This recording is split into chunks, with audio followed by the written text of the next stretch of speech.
جب تم عورتوں کو طلاق دے چکو اور ان کی عدت پوری ہو جائے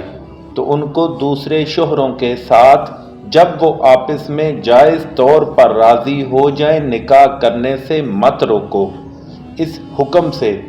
اس شخص کو نصیحت کی جاتی ہے جو تم میں اللہ اور روز آخرت پر یقین رکھتا ہے۔ یہ تمہارے لیے بہت خوب اور بہت پاکیزگی کی بات ہے، اور اللہ جانتا ہے اور تم نہیں جانتے۔ اور مائیں اپنے بچوں کو پورے 2 سال دودھ پلائیں۔ یہ حکم اس شخص کے لیے ہے جو پوری مدت تک دودھ پلوانا چاہے، اور دودھ پلانے والی ماؤں کا کھانا اور کپڑا دستور کے مطابق باپ کے ذمہ ہوگا۔ کسی شخص کو اس کی طاقت سے زیادہ تکلیف نہیں دی جاتی، تو یاد رکھو کہ نہ تو ماں کو اس کے بچے کے سبب نقصان پہنچایا جائے اور نہ باپ کو اس کی اولاد کی وجہ سے نقصان پہنچایا جائے، اور اسی طرح نان و نفقہ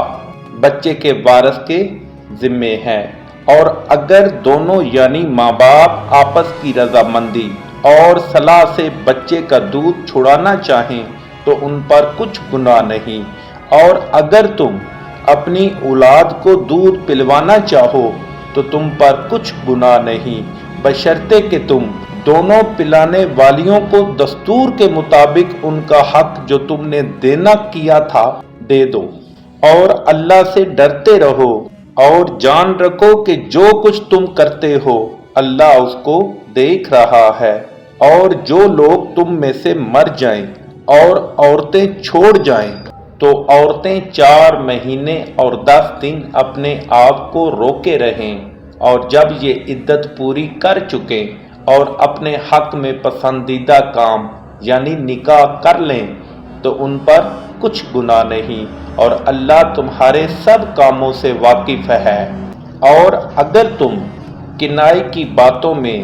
عورتوں کو نکاح کا پیغام بھیجو یا نکاح کی خواہش کو اپنے دلوں میں منفی رکھو تو تم پر کچھ گناہ نہیں۔ اللہ کو معلوم ہے کہ تم ان سے نکاح کا ذکر کرو گے مگر ایام عدت میں، اس کے سوا کہ دستور کے مطابق کوئی بات کہہ دو، پوشیدہ طور پر ان سے قول و قرار نہ کرنا، اور جب تک عدت پوری نہ ہو لے نکاح کا پختہ ارادہ نہ کرنا، اور جان رکھو کہ جو کچھ تمہارے دلوں میں ہے اللہ کو سب معلوم ہے،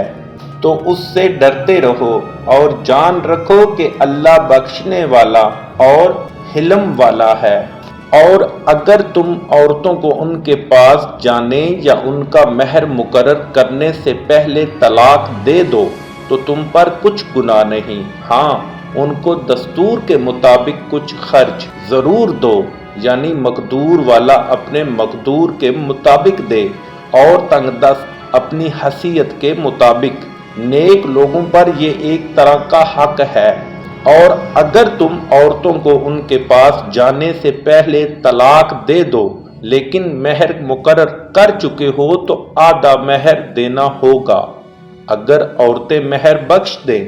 یا مرد جن کے ہاتھ میں عقد نکاح ہے اپنا حق چھوڑ دیں اور پورا مہر دے دیں تو ان کو اختیار ہے، اور اگر تم مرد لوگ ہی اپنا حق چھوڑ دو تو یہ پرہیزگاری کی بات ہے، اور آپس میں بھلائی کرنے کو فراموش نہ کرنا۔ کچھ شک نہیں کہ اللہ تمہارے سب کاموں کو دیکھ رہا ہے۔